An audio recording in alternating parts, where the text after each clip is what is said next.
Hi friends, இன்னைக்கு நம்ம பார்க்க போகிறது ரம்பிள் லீடி டெஸ்ட். இதுக்கு இன்னொரு பேர் டூனிகட் டெஸ்ட் ஆர் ஹெஸ் டெஸ்ட்.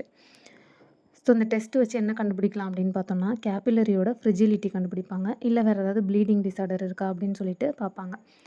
பிபி கஃப் எடுத்துகிட்டு அதை இன்ஃப்ளேட் பண்ணிவிட்டு ரிலீஸ் பண்ணதுக்கப்புறமா ரெட் டாட்ஸ் வருதா, பெட்டச்சி வருதா அப்படின்னு சொல்லிட்டு பார்ப்பாங்க.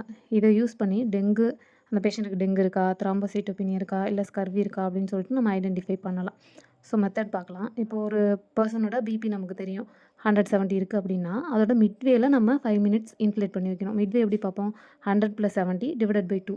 அப்போ 85 வருதா? இதான் அவங்களோட மிட்வே ப்ரெஷர்னு வச்சுட்டு இதில் 5 மினிட்ஸ் வச்சுட்டு அப்புறமா ப்ரெஷரை ரிலீஸ் பண்ணிவிட்டு 2 மினிட்ஸ் வெயிட் பண்ணணும். அப்போ ஒரு ஸ்கொயர் இன்ச்சில் இந்த பெட்டச்சி ரெட் டாட் சொன்னேன்ல, அது வரும். அதோட கவுண்டிங் பொறுத்து பாசிட்டிவாக நெகட்டிவா அப்படின்னு சொல்லிட்டு நம்ம சொல்லுவோம். லெஸ் தென் 10 இருந்துச்சு அப்படின்னா நெகட்டிவ். அதே 10 to 20 இருந்துச்சுன்னா டவுட்ஃபுல், ஈக்குவலாக இருக்குது, இன்னொரு டைம் பண்ணி பார்க்கலாம், இல்லை வேறு ஏதாவது பிளட் டெஸ்ட் பார்க்கலாம். மோர் தென் 20 இருந்துச்சுன்னா கண்டிப்பாக பாசிட்டிவ், அவங்களுக்கு ஏதோ ப்ளீடிங் டிஸார்டர் இருக்குது அப்படின்னு சொல்லிட்டு அர்த்தம். தேங்க்யூ.